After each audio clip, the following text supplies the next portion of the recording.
Hi everybody and welcome to the fourth card in October's card class, and I won't lie, this one is my favourite of the set of 5 cards, and I'll talk you through how we're going to use those gnome dies and a few little techniques to get a little distressed look on your cards.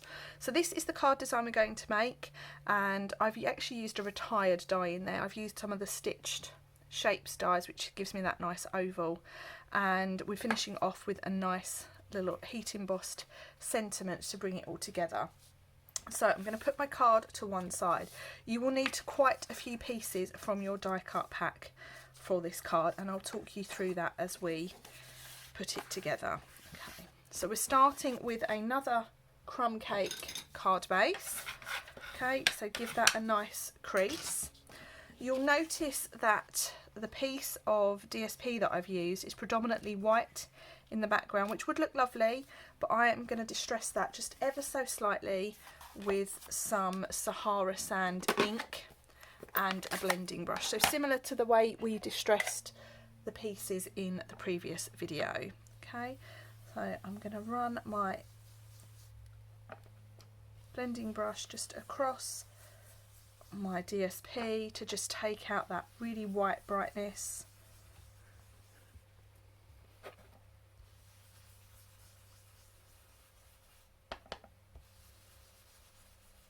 And I'm not being too heavy-handed at all, it's only ever so slightly changed colour. Okay, now I'm going to stick that piece down so it's nice and flat to my card front. Let's make sure the background piece is up the right way, and like so. Okay, now I'm going to put my card base to one side, and this is where I'm going to bring in all of the die pieces that I need. So you have a oval crumb cake piece, you have a tree outline and some detailed tree to go on the top. You have a large one and a small one. Those two are from the tree lot dies, which are in Celebration. Then we have this nice little pine looking tree from the Forest Friends dies. And then we have all the pieces to make up our gnome and our toadstool. Okay, so let's bring this in so you can see it. So to start with, I'm going to build my gnome, and actually I want to add some colour to his beard to just make that look a little bit old as well. So for that I'm going to use a sponge dauber, and you'll notice that this card, this has been cut out, it's furry, and it's actually the snowy white velvet sheets. So I'm just going to go over that with my dauber. Now you can either use Sahara sand, you could use smoky slate, it's entirely up to you. And what this actually does is it brings out the pattern in the beard. Now what you'll notice is on the beard die cut there are pieces, sort of guidelines to show you where to stick things. So you've got the nose and then the little piece on the side for the hat. So I'm going to assemble with some wet glue, and the first thing I'm going to do is pop the nose on. So this raised a really good point in a recent card class around, do their noses go under their hat or do they go over the top of their hat? And we concluded that it really doesn't matter. It depends what your personal preference is. So I'm going to change just a little bit of the colour of this hat ever so slightly again with Sahara sand ink. Make him look like he's been doing lots of hard work.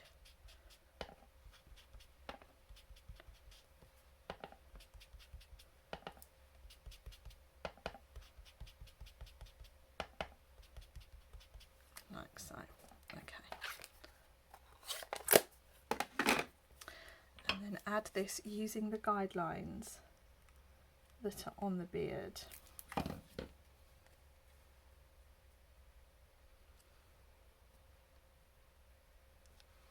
Okay, so his hat is now on, and then we need his feet. So I'm going to put the, oh, I've used the wrong side of his feet. So I'm just adding my glue at the top of the feet. Oh, his hat's come off. And I am going to attach his feet so that the bottom of his beard sits just in line with the bottom of his shoes. Okay, hang on. I've managed to stick it to my paper now, which is always good. Okay, like so. So you can't actually see, there's no gap at the bottom of his feet. And then he is going to get stuck down using pads to that oval shape.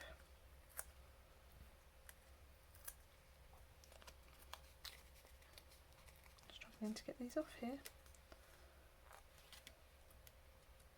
Okay.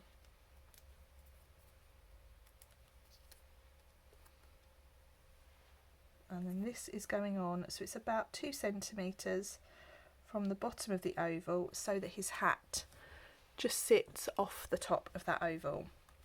Now what we need to do, also we don't need these trees on this card, they're for the next card. So what we need to do now is just put all the detail in and around. So let's put our little tree in the background like so. And then the grass is going to sit on a little pad as well. And that's going to sit just over his foot.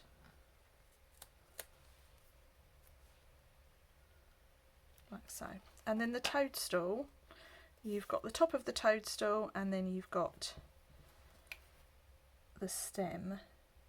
So just stick that down. And that is going in the background. It's a nice little foresty type scene. Oops. Like so. Bring your card back in and then we're going to stick the oval down so that it's flat on the card. Okay. What do you think? I think it looks really good. The next thing we need to do is we need to heat emboss our sentiment. So I have a piece of black card that measures roughly 2 centimetres by 6 centimetres. And I'm going to stamp the main greeting from this stamp set that I've used on most of the cards. I'm going to heat emboss that. So I've got my embossing powder, I've got my embossing buddy, and I've got my sentiment. So the first thing we're going to do is just give our black card a nice little wipe, and then this will hopefully make our Versamark do what it needs to do. Merry Christmas and a Happy New Year.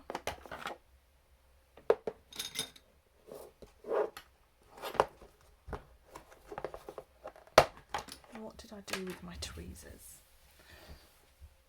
There they are in my pot.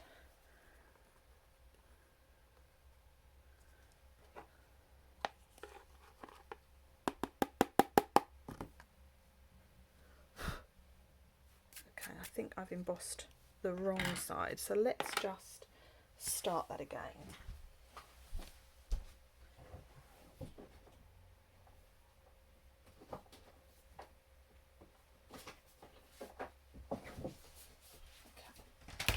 So I'm going to cut myself a little strip that is 2 centimetres wide, and then I'm going to trim it down afterwards.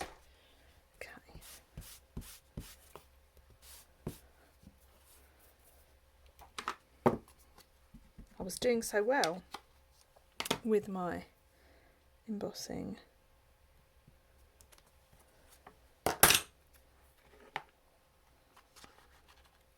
Much better. Just how I wanted it. And now let's heat that.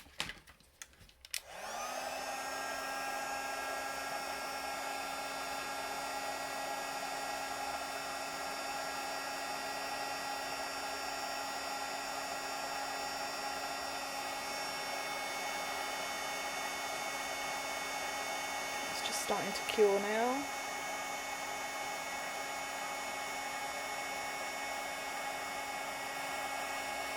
Lovely.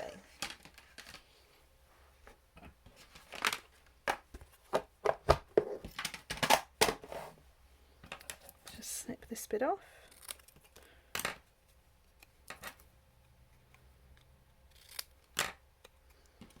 And that's going to get stuck down to our card with some height.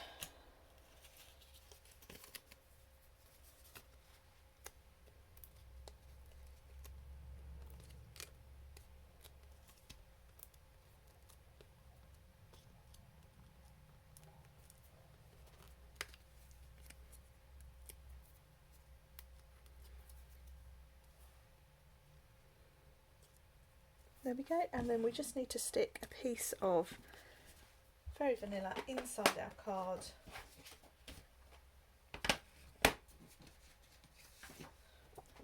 Which is the same size as the piece of DSP on the front.